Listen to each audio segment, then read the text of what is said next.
ونستغفره ونؤمن به ونتوكل عليه ونعوذ بالله من شرور أنفسنا ومن سيئات أعمالنا من يهده الله فلا مضل له ومن يضلله فلا هادي له وأشهد أن لا إله إلا الله وأشهد أن محمدا عبده ورسوله أما بعد فأعوذ بالله من الشيطان الرجيم بسم الله الرحمن الرحيم يا أيها الناس اتقوا ربكم الذي خلقكم من نفس واحدة وخلق منها زوجها وبث منهما رجالا كثيرا ونساء واتقوا الله الذي تساءلون به والأرحام إن الله كان عليكم رقيبا وقال يا أيها الذين آمنوا اتقوا الله حق تقاته ولا تموتن إلا وأنتم مسلمون وقال يا أيها الذين آمنوا اتقوا الله وقولوا قولا سديدا يصلح لكم أعمالكم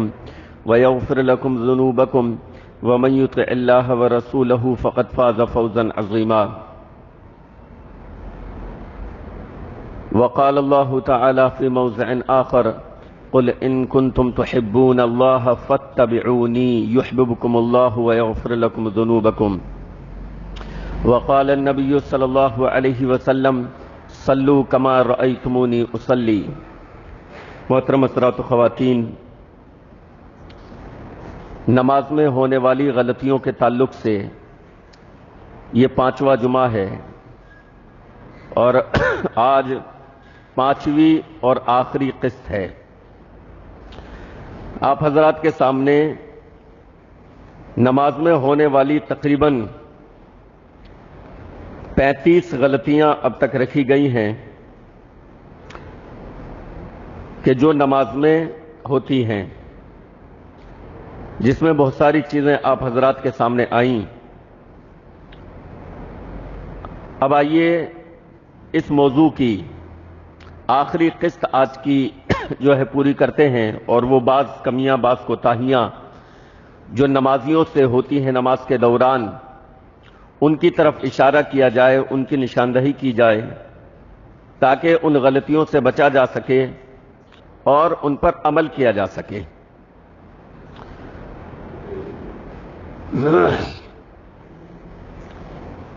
نمبر 35 جو چیز آپ کے سامنے غلطی رکھی گئی تھی، 35ویں غلطی وہ یہ تھی کہ صف کے پیچھے اکیلے نماز پڑھنا۔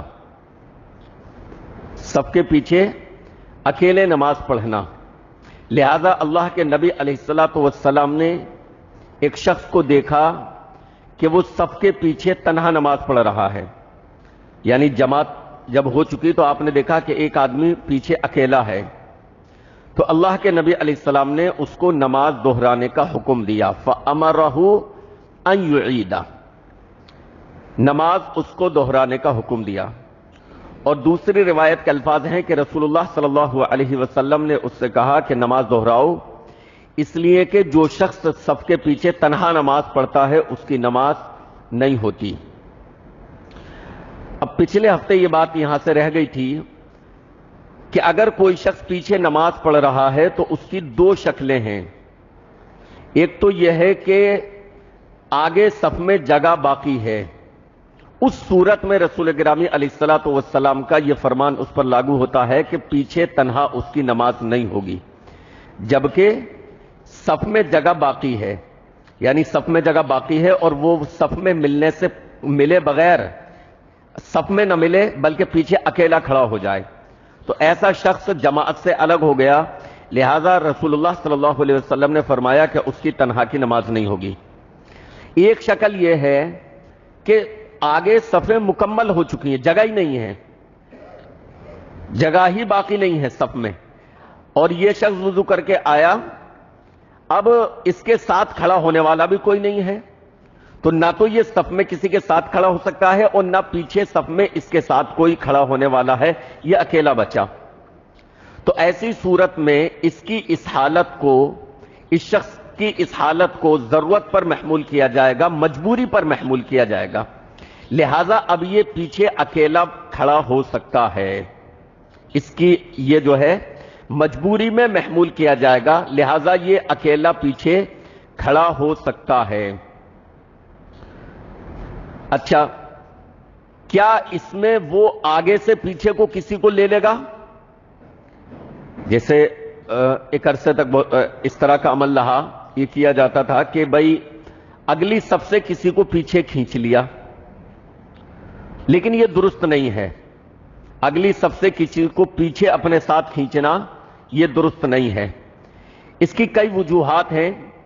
ایک تو یہ کہ اگلی صفوں کا اجر و ثواب زیادہ ہے، تو آپ کو یہ حق نہیں کہ وہ شخص جو پہلے آ گیا اور اگلی صف میں کھڑا ہے، زیادہ فضیلت پانے والا ہے، اس کو کم فضیلت والے مقام کی طرف کھینچیں جہاں اس کو کم اجر ملنے والا ہے۔ ترمذی شریف کی شرح ہے تحفۃ الاحوذی، اس میں صاحب تحفہ نے تقریباً 11 وجوہات، 11 اسباب بیان کیے ہیں اس بات کے کہ اگر کوئی شخص پیچھے تنہا بچ جائے بحالت مجبوری، صف آگے پوری ہو چکی، تو وہ کسی کو پیچھے نہیں کھینچے گا۔ اس کی 11 وجوہات ہیں۔ تو بہت ساری وجہ، بہت سارے اسباب بیان کیے ہیں، لہذا نتیجہ یہ نکلتا ہے کہ وہ تنہا پیچھے کھڑا ہو جائے گا، اکیلے پڑے گا۔ اچھا دیکھیے، اگر وہ پیچھے کھینچ لیتا ہے کسی شخص کو، پیچھے اپنے ساتھ لے لیتا ہے آگے سے، تو آگے صف جو ہے وہ ہو جائے گی، کم ہو جائے گی۔ اور رسول اللہ صلی اللہ علیہ وسلم کا کیا فرمان ہے؟ اتم الصف فالاول، کہ سب سے پہلے پہلی صف پوری کرو، اور ثم الذی یلیہ، پھر اس کے بعد جو ہے اس کو مکمل کرو۔ فإن لم یکن نقص فلیکن فی الصف المؤخر، اگر کوئی نقص رہے گا، اگر کوئی کمی رہے گی صف میں، تو وہ کہاں رہے گی؟ آخری صف میں۔ یعنی شروع کی صفوں میں کمی نہیں رہ سکتی۔ اگر آدمی کہیں کم پڑے گا تو وہ کہاں ہوگا؟ وہ آخری صف میں۔ تو اب آخری صف میں چاہے آدھی صف رہ جائے، یا 2 آدمی رہ جائیں، 3 رہ جائیں، یا اکیلا ایک آدمی رہ جائے، رسول گرامی علیہ السلام کا فرمان ہے کہ اگر کسی قسم کی کمی رہ جاتی ہے صف میں تو وہ کہاں دکھنی چاہیے؟ آخری صف میں۔ تو اس سے بھی یہ پتہ چلتا ہے کہ آگے کی تمام صفیں مکمل ہو جائیں، اس کے بعد اگر کوئی شخص آتا ہے اور وہ تنہا نماز اگر پیچھے پڑھتا ہے تو اس کی نماز پر کوئی اثر انشاءاللہ العزیز نہیں پڑے گا۔ تو اگر وہ آگے سے پیچھے کسی کو کھینچ لیتا ہے تو رسول گرامی علیہ الصلوۃ والسلام کے بھی کئی فرامین کی جو ہے کوتاہی ہوتی ہے، اندیکھی ہوتی ہے، کہ ایک تو اللہ کے نبی علیہ السلام نے جو فرمایا صفوں کو مکمل کرو، دوسرا حکم یہ کہ پہلے پہلی صف پھر اس کے بعد والی صف کو مکمل کرو، پھر اگر کوئی کمی رہ جاتی ہے تو وہ کہاں ہوگی؟ آخری صف میں ہو سکتی ہے، گویا کہ اس پہ کوئی اثر نہیں پڑے گا۔ آخری صف میں کتنے بھی لوگ کھڑے ہو جائیں اس سے کوئی اثر نہیں پڑے گا۔ تو نتیجہ یہ نکلا، حاصل یہ نکلا کہ آدمی اکیلا نماز پڑھ سکتا ہے پیچھے، جبکہ آگے پوری صف مکمل، اس سے پہلے والی صف پوری جو ہے مکمل ہو چکی ہو۔ لیکن بصورت دیگر، یعنی اگلی صف مکمل نہیں ہوئی ہے، جگہ باقی ہے، اس صورت میں اگر کوئی شخص تنہا پیچھے کھڑا ہوتا ہے تو اس کی نماز نہیں ہوگی۔ اسی طریقے سے نمبر 36ویں غلطی، اچھا یہ 36 تھی، نمبر 36 اگلی صف مکمل ہونے سے پہلے جو ہے وہ صف بنانا، اس پر بھی پچھلے ہفتے بات ہو گئی۔ رسول گرامی علیہ السلام کا ارشاد کہ پہلی صف کرو، پھر اس کے بعد، پھر اس کے بعد۔ نمبر 37ویں غلطی، امام سے پہلے آمین کہنا۔ آمین کہنے کا مقام کیا ہے؟ آمین کہنے کا محل کیا ہے؟ کہ وَلَضَّالِّينَ کے بعد آمین کہنا ہے، اور کب کہنا ہے؟ امام کے ساتھ آمین کہنا ہے۔ جب امام وَلَضَّالِّينَ کہہ لے تب آپ کو آمین کہنا ہے، یا امام آمین کہنے لگے تب آمین کہنا ہے، لیکن امام کے آمین سے پہلے آمین نہیں کہنا ہے۔ مسلم شریف کی حدیث، رسول اللہ صلی اللہ علیہ وسلم نے فرمایا اِذَا أَمَّنَ الْإِمَامُ فَأَمِّنُوا، کہ جب امام آمین کہے تو تم آمین کہو۔ فَإِنَّهُ مَنْ وَافَقَ تَأْمِينُهُ تَأْمِينَ الْمَلَائِكَةِ غُفِرَ لَهُ مَا تَقَدَّمَ مِنْ ذَنبِهِ، جس کی آمین فرشتوں کی آمین کے موافق ہو گئی، اللہ تعالیٰ اس کے تمام گزشتہ گناہوں کو معاف فرما دیتا ہے۔ اللہ تعالیٰ اس کے تمام گناہوں کو معاف فرما دیتا ہے۔ دیکھیے، چھوٹے چھوٹے عملوں پر اللہ تعالیٰ کی طرف سے فضائل دیکھیے، اللہ کو کون سا عمل پسند آ رہا ہے، ہے؟ اس پر ہم کو حیرت نہیں ہونی چاہیے کہ آمین کہنے کی وجہ سے صرف اللہ گناہ معاف فرما رہا ہے گناہوں کو. بظاہر چھوٹا سا عمل ہے، آمین کہا ہے، لیکن اللہ رب العالمین کو اس کا آمین کہنا اس قدر پسند آ رہا ہے کہ رسول اللہ صلی اللہ علیہ وسلم نے فرمایا غفر لہ ما تقدم من ذنبہ، اس کے پچھلے تمام گناہ جو ہے معاف کر دیے جاتے ہیں. لہذا اس پر حیرت اور تعجب نہیں ہونی چاہیے کہ مصافحہ کرنے کی وجہ سے گناہ معاف ہو جاتے ہیں، یا وضو کرنے کی وجہ سے گناہ معاف ہو جاتے ہیں، یا آمین کہنے کی وجہ سے گناہ معاف ہو جاتے ہیں. اللہ کی یہ رحمت کے سارے بہانے ہیں. اللہ رب العالمین اپنے بندوں کے گناہوں کو معاف فرمانا چاہتا ہے، ان کی لغزشوں کو معاف فرمانا چاہتا ہے. لہذا کئی اعمال ایسے ہیں جو بظاہر چھوٹے نظر آتے ہیں، لیکن اللہ رب العالمین ان پر عمل کرنے کی وجہ سے اپنے بندوں کے گناہوں کو معاف فرما دیتا ہے. انہی اعمال میں سے ایک عمل کیا ہے؟ آمین کہنا امام کے پیچھے. لہذا آمین امام سے پہلے نہیں کہی جائے گی بلکہ امام کے ساتھ کہہ سکتے ہیں یا امام کے بعد. اذا امن الامام فامنوا، ایک حدیث کے الفاظ ہیں کہ جب امام آمین کہے تو تم آمین کہو، اور ایک حدیث کے الفاظ ہیں کہ جب امام ولضالین کہے تو تم آمین کہو. تو کل ملا کے امام کی آمین سے پہلے آمین نہیں کہنی ہے. اور اس کی فضیلت کیا بتائی؟ اگر کسی کی آمین فرشتوں کی آمین کے موافق ہو گئی، اس کا مطلب یہ ایسا محبوب عمل ہے، یہ ایسا پیارا عمل ہے کہ فرشتے بھی اس پر آمین کہتے ہیں. اور آپ کو بتاؤں، آمین پر سب سے زیادہ یہودیوں کو چڑ ہوتی ہے. حدیث کے مطابق اللہ کے نبی علیہ السلام نے فرمایا، حضرت عائشہ رضی اللہ عنہا فرماتی ہے، فرمایا کہ یہودی تم سے اتنا حسد کسی چیز پر نہیں کرتے جتنا حسد تمہارے آپس میں سلام کرنے سے اور آمین کہنے سے چڑھتے ہیں، حسد کرتے ہیں. ما حسدتکم الیہود علی شیء ما حسدتکم علی السلام والتأمین، تمہارے سلام کہنے پر حسد کرتے ہیں یہودی، اور تمہارے آمین کہنے پر یہودی حسد کرتے ہیں، تم سے جلتے ہیں، تم پر کڑتے ہیں. ان دو چیزوں پر یہودی کیوں کڑتے تھے رسول گرامی علیہ الصلوۃ والسلام کے زمانے میں بھی؟ سلام پر اس وجہ سے کہ جب آپ سلام کرتے ہیں اپنے مسلم بھائی کو تو اس سے آپ جو ہے سلام کی شکل میں اپنے بھائی کو دعا دیتے ہیں، اللہ تعالیٰ تم پر سلامتی نازل فرمائے، اللہ تعالیٰ تمہیں خیر و عافیت سے رکھے. یہی ہے سلام کا مطلب. ہم جو کہتے ہیں السلام علیکم، تو کیا مطلب ہے السلام کا؟ اللہ تم پر سلامتی ہو. گویا کہ سلام کی شکل میں دعا کی ہے اپنے مسلم بھائی کے سالم رہنے کی، اس کے خیر و عافیت سے رہنے کی. اور یہودی کیا چاہتے تھے؟ وہ مسلمانوں کا برا چاہتے تھے، وہ اہل ایمان کا برا چاہتے تھے، وہ رسول گرامی علیہ الصلوۃ والسلام کا برا چاہتے تھے. وہ تو یہ چاہتے تھے کہ مدینہ کی سلطنت ختم ہو جائے، مدینے سے مسلمانوں کا صفایا ہو جائے، مسلمانوں کی وہ شکست چاہتے تھے، مسلمانوں کی وہ بربادی اور تباہی چاہتے تھے. لہذا وہ اس دعا کو کیسے پسند کر سکتے تھے کہ مسلمان سے ملے اور اس کو دعا دے کہ اللہ تمہیں خیر و عافیت سے رکھے، اللہ کی تم پر سلامتی ہو. سلام سے اس وجہ سے چڑھتے تھے.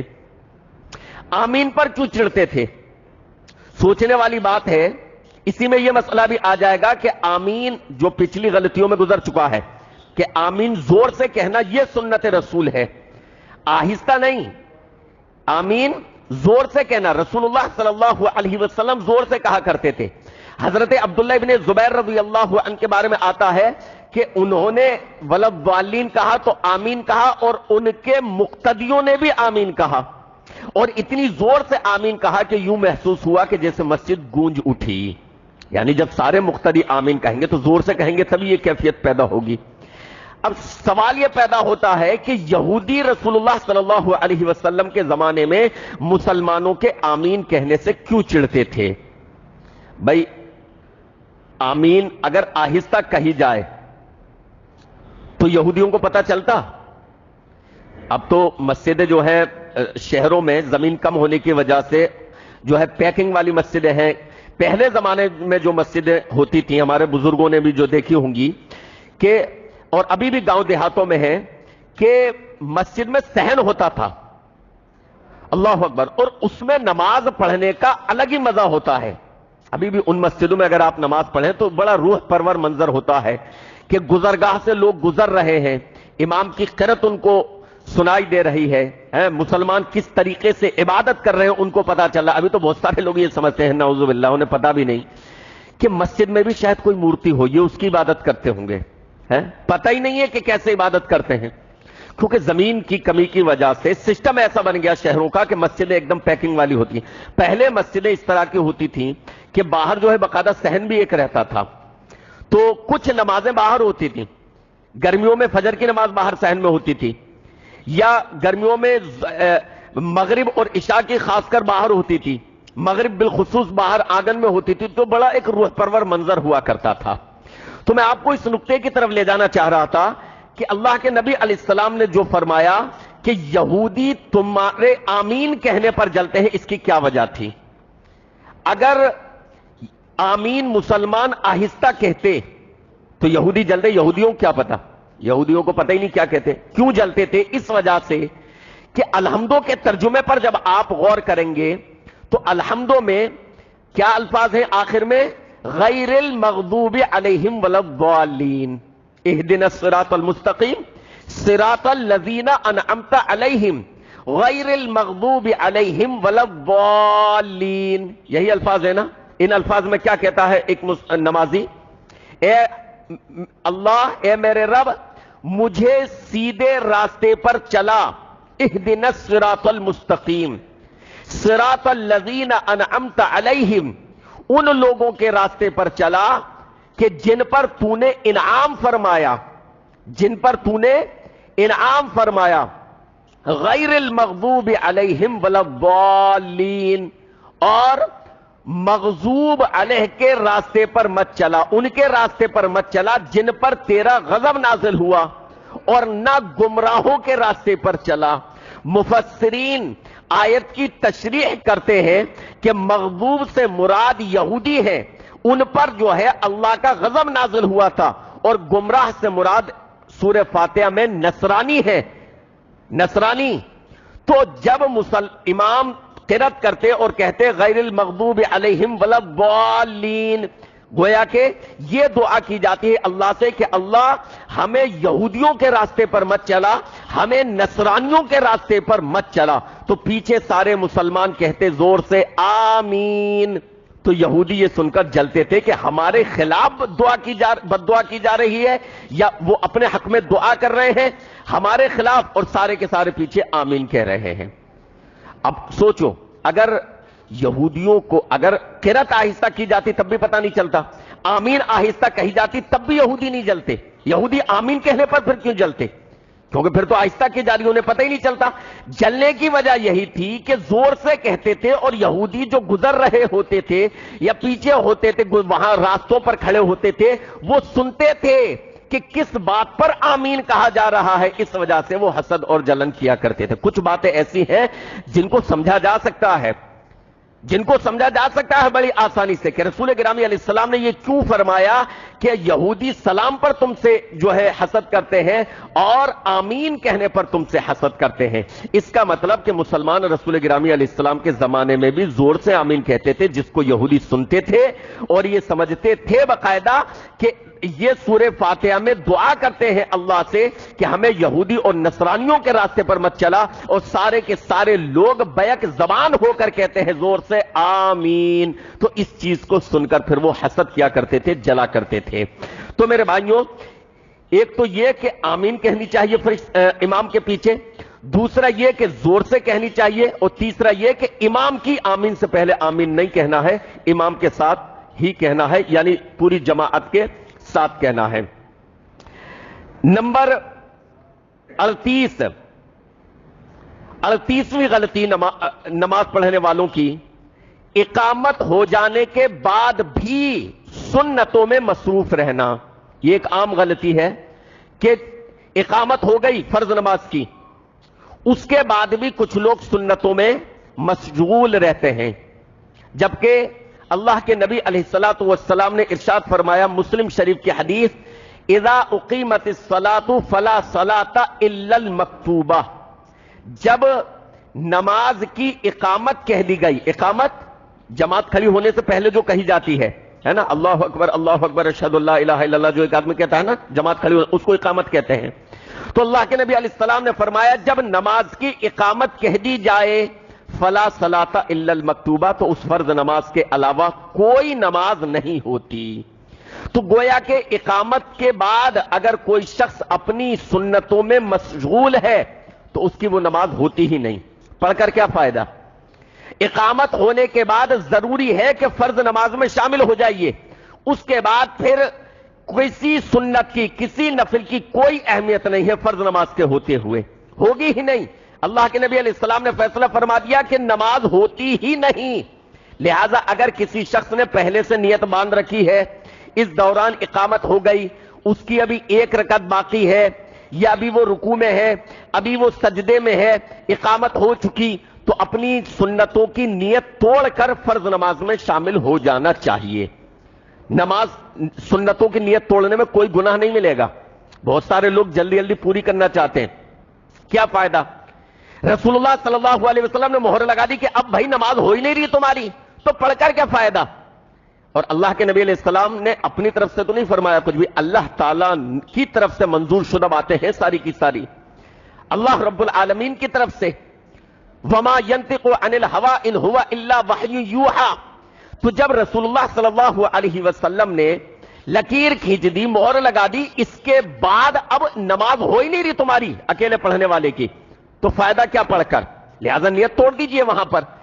اگر ہو گئی ہے سنتیں پوری تو ٹھیک ہے، جلدی شامل ہو جائیے۔ اگر ہو گئی ہے، آپ سلام پھیر رہے ہیں، دعا پڑھ رہے ہیں، درود شریف بھی پڑھ چکے، تو کوئی بھی مختصر دعا پڑھ کے آپ نے سلام پھیر دیا، اقامت ابھی ہو رہی ہے، لیکن اقامت جب پوری ہو گئی، لا الہ الا اللہ تک پہنچ گئے، تو پھر اب آپ یا تو فوراً سلام پھیر دیجئے اگر تشہد میں ہے، یا اگر تشہد میں نہیں ہے، تحیات میں نہیں ہے، پہلے ہیں، تو پھر نیت توڑ دیجئے اور فرض نماز میں شامل ہو جائیے۔ لیکن عام طور سے لوگ یہ غلطی کرتے ہیں کہ اقامت ہونے کے بعد بھی اپنی سنتوں کو جاری رکھتے ہیں، اور یہ غلطی بالخصوص فجر میں بہت زیادہ ہوتی ہے۔ فجر میں تو یہ غلطی یہاں تک کی جاتی ہے کہ اگر جماعت ہو رہی ہے تب بھی کچھ لوگ، اگر کوئی پیچھے باہر سے آیا تو وہ مسجد ہی میں ایک طرف پہلے اپنی سنتیں پڑھتا ہے اور پھر فرض نماز میں شامل ہوتا ہے۔ بتائیے اس کی سنتیں کیسے ہو جائیں گی؟ جب اللہ کے نبی علیہ السلام فرما رہے ہیں کہ اقامت ہو گئی یعنی جماعت ہو رہی ہے، نماز ہو رہی ہے، تو کوئی نماز نہیں ہوتی۔ میں مانتا ہوں فجر کی سنتوں کی بہت اہمیت ہے، لیکن کتنی بھی اہمیت ہو، فرض نماز کے ہوتے ہوئے وہ سنتیں ادا نہیں ہوں گی۔ بخاری و مسلم کی حدیث، اللہ کے نبی علیہ السلام فجر کی نماز میں تھے، فجر کی اقامت کہہ دی گئی، اقیمت صلاۃ الصبح، فجر کی نماز کی اقامت کہہ دی گئی، تو اللہ کے نبی علیہ السلام نے ایک شخص کو دیکھا کہ وہ نماز پڑھ رہا ہے، فرآ رجلا یصلی، اقامت کے بعد اللہ کے نبی علیہ السلام نے مصلی سے دیکھا کہ ایک آدمی ابھی بھی اپنی سنتوں میں مشغول ہے، تو آپ صلی اللہ علیہ وسلم نے کہا کہ اے فلاں اتصلی الصبح رابعا، کیا تم فجر کی فرض 4 رکعت پڑھو گے ایک ساتھ؟ یعنی اقامت ہو گئی تو اب تو فرض کا ٹائم شروع ہو گیا، اب تم یہ جو پڑھ رہے ہو کہ 4 ایک ساتھ پڑھو گے، 4 پڑھو گے فجر کی؟ تو اللہ کے نبی علیہ السلام نے ان کو فوراً تنبیہ فرمائی، فوراً ڈانٹا۔ اسی وجہ سے، اسی طریقے سے ایک مرتبہ رسول گرامی علیہ السلام، بعض لوگ کرتے ہیں نا یہ غلطی کہ بھائی نماز ہو رہی ہے فجر کی، پیچھے سے آئے جلدی جلدی سنتیں پڑھی اپنی الگ اور پھر فرض میں شامل ہوئے امام کے ساتھ، بالکل غلط چیز ہے، بالکل غلط چیز، حدیث کے مطابق بالکل غلط چیز ہے۔ اللہ کے نبی علیہ السلام ایک مرتبہ فجر کی نماز پڑھا رہے تھے، ایک آدمی مسجد میں آیا، دخل رجل المسجد ورسول اللہ صلی اللہ علیہ وسلم فی صلاۃ الغداۃ، آدمی مسجد میں داخل ہوا اور رسول گرامی علیہ السلام فجر کی نماز پڑھا رہے ہیں، تو اس شخص نے کیا کیا؟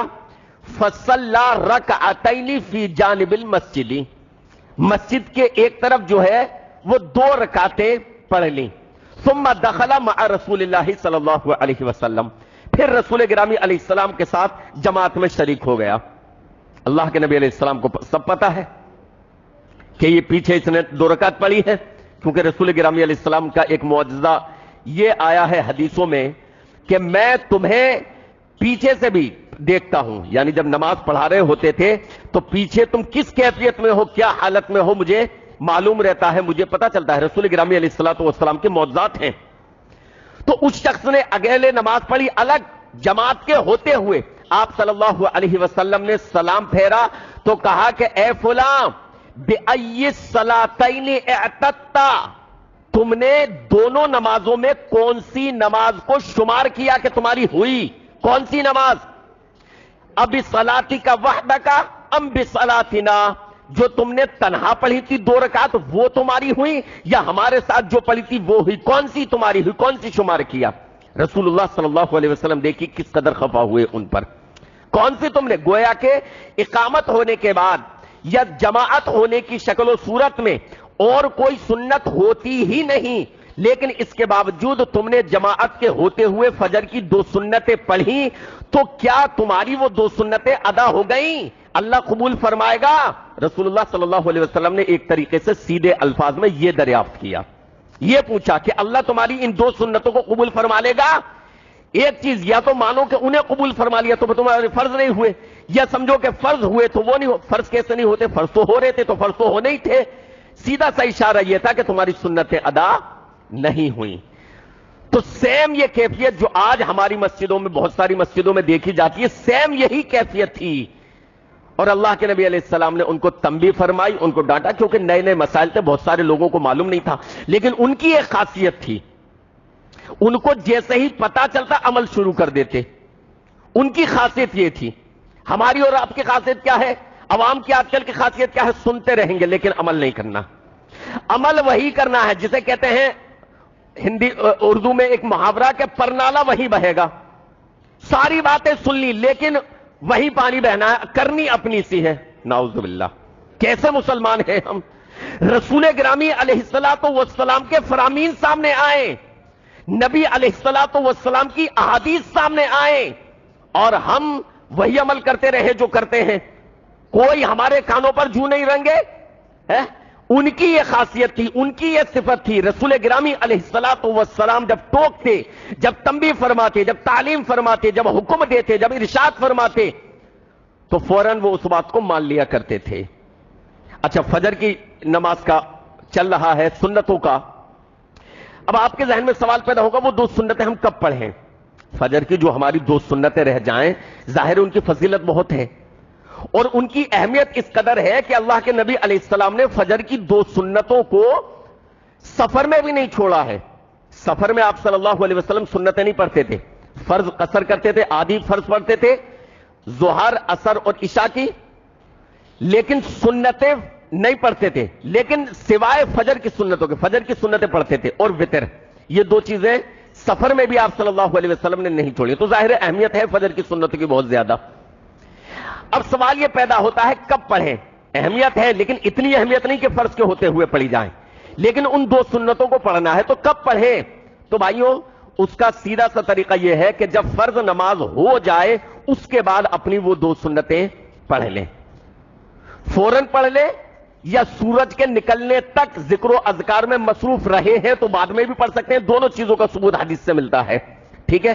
فوراً بھی پڑھ سکتے ہیں، اور اگر عادت ہے سورج نکلنے تک ذکر و اذکار کی تو طلوع آفتاب کے بعد بھی وہ 2 سنتیں پڑھی جا سکتی ہیں، لیکن جماعت کے ہوتے ہوئے نہیں۔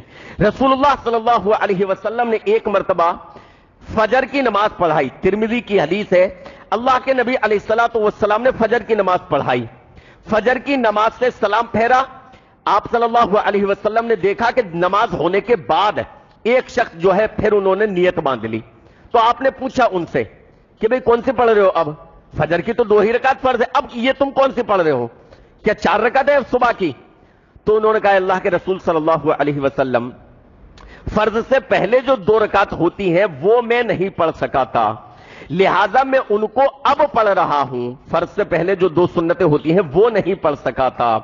انی لم اکن صلیت الرکعتین اللتین قبلہما، فرض سے پہلے کی 2 رکعت نہیں پڑھ سکا تھا، انہیں اب پڑھ رہا ہوں۔ تو فسکت رسول اللہ صلی اللہ علیہ وسلم، تو آپ صلی اللہ علیہ وسلم پھر خاموش ہو گئے، اور اللہ کے نبی علیہ السلام جب خاموش ہو جائیں تو اس کا مطلب یہ ہے کہ آپ صلی اللہ علیہ وسلم نے رضامندی کا اظہار فرمایا، کوئی اعتراض نہیں کیا، یعنی تمہارا عمل درست ہے، تمہارا عمل ٹھیک ہے۔ تو اگر 2 سنتیں رہ گئی ہیں فجر کی تو کب پڑھیں گے؟ وہ جماعت ہونے کے بعد پڑھنی ہے، جماعت ہوتے ہوئے نہیں، جماعت ہونے کے بعد۔ اسی طریقے سے نمبر 39ویں غلطی، امام سے پہلے رکوع اور سجدہ کرنا۔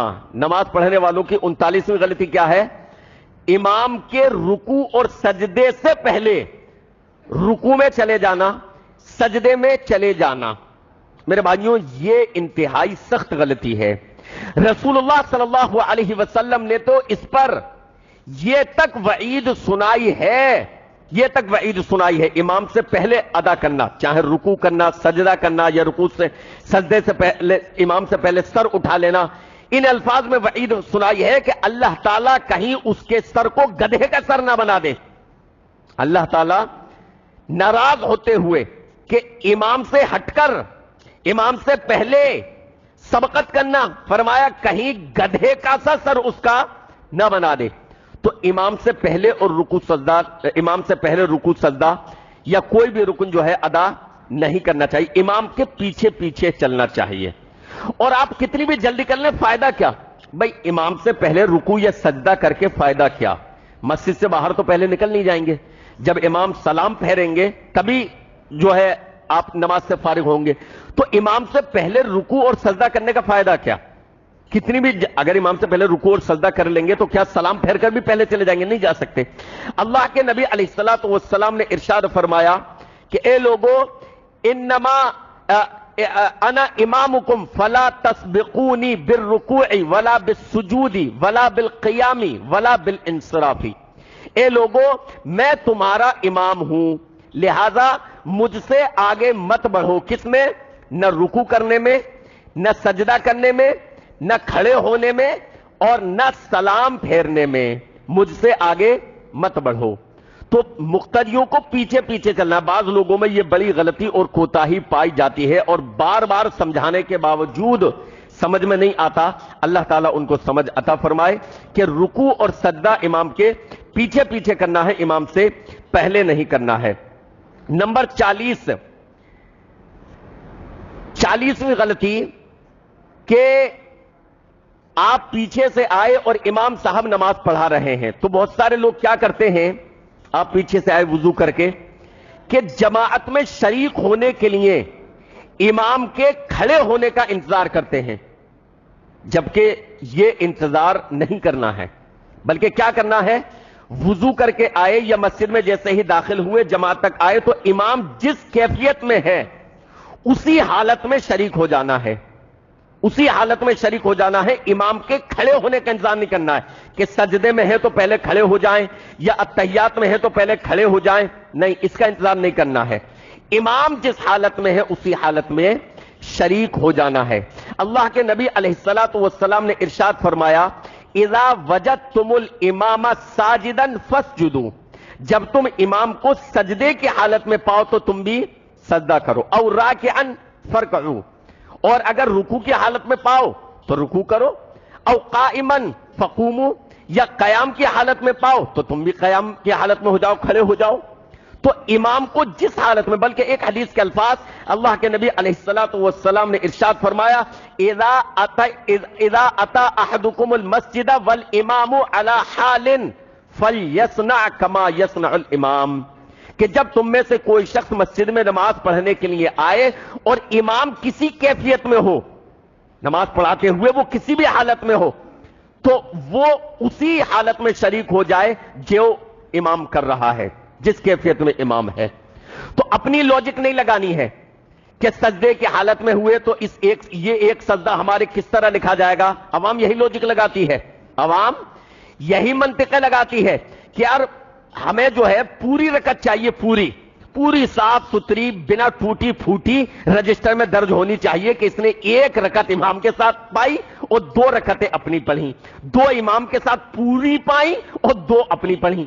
لہذا اگر ہم نے امام کے ساتھ ایک سجدہ پایا تو وہ کیا لکھا جائے گا، اگر ہم نے امام کے ساتھ یہ پایا تو کیا ارے بھیا آپ کی سردردی تھوڑی ہے، کیا لکھا جائے گا، فرشتے جانے کیا لکھیں گے، ہے؟ اپنی لوجک لگانا اللہ کے دین میں اپنی منطق نہیں لگانی. رسول گرامی علیہ الصلوۃ والسلام نے جیسا حکم دے دیا ویسا ہی عمل کرنا ہے, جیسا فرما دیا ویسا ہی کرنا ہے. لہذا اللہ کے نبی علیہ الصلوۃ والسلام نے جیسا فرمایا ہے اسی پر عمل کرتے ہوئے ہمیں امام کے ساتھ اسی کیفیت میں شریک ہو جانا چاہیے جس کیفیت میں امام ہے. میرے بھائیوں, میں نے تقریباً 40 غلطیاں نماز کی آپ حضرات کے سامنے رکھی. اس میں بہت ساری چیزیں ایسے بھی آئیں جو عام کوتاہی ہے. مثال کے طور پر امام کے پیچھے الحمد نہ پڑھنا, امام کے پیچھے زور سے آمین نہ کہنا, اسی طریقے سے رکوع میں جاتے ہوئے اور رکوع سے اٹھتے ہوئے رفع الیدین نہ کرنا, یہ بھی میں نے غلطیوں میں شمار کیا کہ اللہ کے نبی علیہ السلام کا طریقہ تھا کہ جیسے شروع میں ہاتھ اٹھاتے اسی طریقے سے رکوع میں جاتے ہوئے اور رکوع سے اٹھتے ہوئے بھی رفع دین کیا کرتے تھے, ہاتھ اٹھایا کرتے تھے. بعض جگہ میں نے یہ بھی کہا کہ دونوں چیزیں ثابت ہیں, دونوں چیزیں, جیسے انگلی اٹھانے کے تعلق سے میں نے کہا کہ اس طریقے سے بھی ثابت ہے, اس طریقے سے بھی ثابت ہے کہ حرکت دینا, اور اس طریقے بھی ثابت ہے کہ بعض مرتبہ حرکت نہ دینا, انگلی کو صرف یوں رکھنا, دونوں چیزیں ثابت ہیں. آپ بتائیے کہ رفع دین کے تعلق سے, آمین کے تعلق سے, یا اس طریقے کے جو اختلافی مسائل ہیں, اگر اس میں دونوں چیزیں ثابت ہوتی تو مجھے بتانے میں کیا جا رہا ہے بھائی, چھپا کر ہم کیا کریں گے اللہ کے نبی علیہ الصلوۃ والسلام کی حدیث. تو اگر میں 40 چیزیں آپ کے سامنے رکھ سکتا ہوں, حدیث رسول سے رکھ سکتا ہوں, رسول گرامی علیہ الصلوۃ والسلام کے فرامین کی روشنی میں رکھ سکتا ہوں, نبی علیہ الصلوۃ والسلام کے عمل کی روشنی میں آپ کے سامنے رکھ سکتا ہوں, تو اگر ایسی کوئی چیز ہوتی کہ نبی علیہ السلام نے رفع دین اس لیے کروایا تھا کہ لوگ بت لاتے تھے, نعوذ باللہ استغفر اللہ, سفید جھوٹ, یا نبی علیہ الصلوۃ والسلام نے رفع دین نہیں کیا رکوع میں, رکوع سے اٹھتے ہوئے اور رکوع میں جاتے ہوئے, اگر ایسی کوئی چیز ہوتی تو میں اس کو بھی بیان کرتا آپ کے سامنے, لیکن دراصل ایسی کوئی چیز نہیں ہے. اس لیے ہم یہ دعوت دیتے ہیں کہ میرے بھائیوں, رسول گرامی علیہ الصلوۃ والسلام کے نماز کے کا جو طریقہ ہے اسی طریقے پر ہر مسلمان کو عمل کرنا چاہیے. بڑے افسوس کی بات ہے, جیسا کہ میں نے کہا, صحابہ اکرام کا طریقہ یہ تھا کہ وہ نبی کی بات کو سنتے تو اس پر عمل کیا کرتے تھے. صحابہ اکرام کے یہاں ہٹ دھرمی نہیں تھی, صحابہ اکرام کے یہاں ہٹ دھرمی نہیں تھی کہ نہیں مجھے تو یہی عمل کرنا ہے. ان کے لیے تو سب سے بڑی شخصیت اگر کوئی تھی تو وہ پیغمبر جناب محمد الرسول اللہ صلی اللہ علیہ وسلم کی تھی. ان کے لیے عمل کے اعتبار سے عزت و احترام وہ سب کا کرتے تھے, لیکن عمل کے اعتبار سے کبھی ان کی زبانوں پر یہ جاری نہیں ہوا کہ میں تو حضرت ابوبکر کی ہی مانوں گا, میں تو حضرت عمر ہی کی مانوں گا, میں تو حضرت عثمان ہی کی مانوں گا, میں تو حضرت علی ہی کی مانوں گا. نہیں, جبکہ وہ شخصیات امت مسلمہ میں سب سے معزز شخصیات تھیں, لیکن کبھی صحابہ نے کسی ایک صحابی کو لے کر یہ نہیں کہا میں تو ان کی ہی مانوں گا, پھر باقی کی کیا حیثیت ہے ان کے سامنے کی بات کر رہا ہوں, ان کے سامنے پھر باقی کی کیا حیثیت ہے. لہذا ہونا یہ چاہیے کہ رسول گرامی علیہ الصلوۃ والسلام کی نماز کا جو طریقہ آپ کے سامنے ان 5 خطبوں میں 5 جمعوں میں بیان کیا گیا ہے, اور جو غلطیاں کی نشاندہی کی گئی ہے ان کو سمجھیں, ان پر عمل کریں. رسول گرامی علیہ الصلوۃ والسلام کی نماز کا طریقہ تلاش کریں. نماز کا طریقہ اگر واقعی دل میں تڑپ ہو, اگر واقعی دل میں رسول کی محبت ہو, تو انسان کو رسول اللہ صلی اللہ علیہ وسلم کی نماز کا صحیح طریقہ مل سکتا ہے. اگر تڑپ ہی نہیں ہے, اگر لگن ہی نہیں ہے, اگر تلاش و جستجو کا مادہ ہی نہیں ہے تو نہیں مل سکتا, لیکن اگر چاہیں تلاش کریں, دریافت کریں تو بے شک مل سکتا ہے. لہذا رسول اللہ صلی اللہ علیہ وسلم کی نماز کا جو طریقہ تھا اسی طریقے سے نماز پڑھنی چاہیے. کتابیں موجود ہیں, اس موضوع پر کتابیں لکھی گئی ہیں. اگر کوئی شخص اللہ کے نبی علیہ الصلوۃ والسلام کی نماز کا طریقہ جاننا چاہتا ہے پورا, اردو میں بھی کتابیں موجود ہیں, ہندی میں بھی کتابیں موجود ہیں. ایک بہترین کتاب میں جس کا نام بتاؤں, نماز نبوی, ڈاکٹر شفیق الرحمان صاحب کی ہے. نماز نبوی ایک بڑے عالم دین ہیں. نماز نبوی اردو میں بھی موجود ہے, ہندی میں بھی موجود ہے. شروع سے لے کر آخر تک رسول اللہ صلی اللہ علیہ وسلم کی نماز کا طریقہ اس میں درج ہے, حدیث کے حوالوں کے ساتھ. ایک تو یہ ہے کہ ہوائی کہ اتنے دن سے ہم یہ کرتے چلے آ رہے ہیں, یہ دلیل نہیں ہوتا. یا ہمارے باپ دادا ایسا کرتے چلے آتے ہیں, دلیل نہیں ہوتا. یہ دلیل کیا ہے؟ اللہ رب العالمین کا قرآن، جناب محمد الرسول اللہ صلی اللہ علیہ وسلم کی حدیث۔ تو اگر نماز کا طریقہ آپ درست کرنا چاہتے ہیں تو ڈاکٹر شفیق کی نماز نبوی ہے، نماز نبوی ہے، اردو میں بھی ہے، ہندی میں بھی ہے، اور پی ڈی ایف بھی اس کی مل جائے گی، پی ڈی ایف بھی اگر کوئی پڑھنا چاہے۔ اگر کوئی نماز اپنی درست کرنا چاہتا ہے ہم سے رابطہ کرے، نام لکھوا دے، انشاءاللہ اس کو ہم نماز کی کتاب فری گفٹ کر دیں گے، صدقہ جاریہ ہوگا وہ ہمارے لیے، کہ چلو نماز کا طریقہ ان کا رسول گرامی علیہ الصلوۃ والسلام کے طریقے کے مطابق ہو گیا، نماز کی وہ کتاب فری گفٹ کر دی جائے گی، نماز نبوی۔ لہذا جن کو چاہیے اور وہ اپنی نماز اسی طریقے سے، وضو کا طریقہ، طہارت کے مسائل، یہ سارے مسائل اس میں دیے گئے ہیں، عام فہم انداز میں ہے، عوامی انداز میں کتاب ہے نماز نبوی، اردو میں بھی اور ہندی میں بھی، جو لینگویج آپ جانتے ہو اس زبان میں آپ جو ہے کہہ کر ہمارے پاس اپنا نام لکھوا دیجئے۔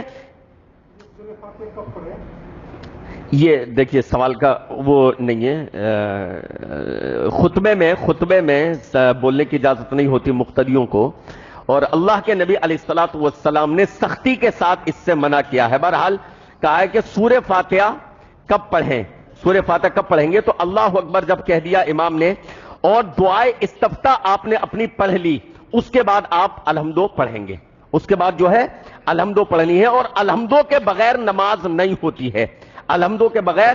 تو یہ ساری چیزیں جو ہیں اس کتاب میں جو ہے دی گئی ہیں نماز نبوی۔ اصل چیز یہ ہے کہ ہمارے اندر تڑپ اور لگن ہونی چاہیے۔ آج مزاج یہ بنا ہوا ہے، طبیعت یہ بنی گئی ہوئی ہے کہ کوئی بات نہیں، جیسے پڑھ رہے ہیں پڑھتے رہیں، جیسے چل رہا ہے چلتے رہیں۔ جبکہ میں نے یہ 40 غلطیاں بتائیں، ان میں نے آپ کے سامنے بعض احادیث بھی رکھی کہ رسول گرامی علیہ الصلوۃ والسلام نے ایک شخص کو نماز پڑھتے ہوئے دیکھا اور اس کی نماز کا طریقہ درست نہیں تھا، تو آپ صلی اللہ علیہ وسلم نے فرمایا کہ اگر اسی حال میں ان کی موت ہو گئی، یعنی زندگی بھر اس طریقے پر نماز پڑھتے ہوئے ان کی موت ہوئی، فمات علی غیر ملت محمد صلی اللہ علیہ وسلم، تو نبی علیہ السلام کی کے طریقے پر موت نہیں ہوئی ہے۔ اتنی بڑی بات، ورنہ رسول گرامی علیہ الصلوۃ والسلام بھی سوچ سکتے تھے کوئی بات نہیں، نماز تو پڑھ رہا ہے جیسی چاہے پڑھے، نہیں، نماز بھی پڑھنی ہے، ضرور پڑھنی ہے، اور رسول گرامی علیہ الصلوۃ والسلام کے طریقے کے مطابق پڑھنی ہے۔ اللہ کے نبی علیہ الصلوۃ والسلام نے خاص وصیت فرمائی تھی، خاص نصیحت فرمائی تھی، صلو کما رأیتمونی اصلی، نماز اسی طریقے سے پڑھنا جیسے مجھے پڑھتے ہوئے دیکھتے ہو۔ لہذا ہمارے اوپر ضروری ہے کہ اپنے پیغمبر کی اتباع اور پیروی کریں۔ صحابہ کرام کا جو مزاج تھا، جو طبیعت تھی، وہ مزاج اپنے اندر شروع کریں۔ افسوس کی بات کہ حدیثیں رکھی جاتی ہیں، نبی کی نماز کا طریقہ رکھا جاتا ہے، غلطیاں اور کوتاہیاں بتائی جاتی ہیں، لیکن بہت سارے لوگ اسی طریقے پر جو چلتا چلا آ رہا ہے اسی پر عمل کرتے ہیں۔ یہ طریقہ، یہ مزاج، یہ طبیعت اللہ کی نگاہوں میں بھی پسند نہیں، اور جناب محمد الرسول اللہ صلی اللہ علیہ وسلم کی نگاہوں میں بھی قابل جو ہے پسندیدہ نہیں ہے۔ لہذا چاہیے یہ کہ ہمارے اندر لگن اور جستجو اور تڑپ ہونی چاہیے، اور اگر واقعتاً جستجو اور تڑپ ہے تو واقعتاً آپ رسول گرامی علیہ الصلوۃ والسلام کا طریقہ پا لیں گے کہ آپ علیہ السلام کیسے نماز پڑھتے تھے۔ تو میں نے نماز کی کتاب کا نام، جو لوگوں کو کتاب چاہیے وہ نام لکھوا سکتے ہیں، نماز کا طریقہ انشاءاللہ آپ کو، اور بھی وضو کے مسائل، طہارت کے مسائل، نجاست کے مسائل، بہت ساری چیزیں اس میں ہیں، عام فہم انداز میں وہ کتاب ہے۔ نماز کے بعد اپنا نام لکھوا دیں۔ اللہ تعالیٰ سے دعا ہے کہ رب العالمین ہمیں توحید پر زندہ رکھے، اللہ تعالیٰ جب تک زندہ رہے ہم توحید پر زندہ رہیں، اور اے اللہ سنت پر قائم رہیں، سنت پر عمل کرنے کی توفیق عطا فرمائے، رسول گرامی علیہ الصلوۃ والسلام کی اتباع اور پیروی کرنے کی توفیق عطا فرمائے، اللہ کے نبی علیہ الصلوۃ والسلام کے نقش قدم پر چلنے کی اللہ رب العالمین توفیق عطا فرمائے، آمین یا رب العالمین۔ وصلی اللہ تعالی علی رسول خیر خلقہ محمد وآلہ وصحبہ اجمعین برحمتک یا ارحم الراحمین۔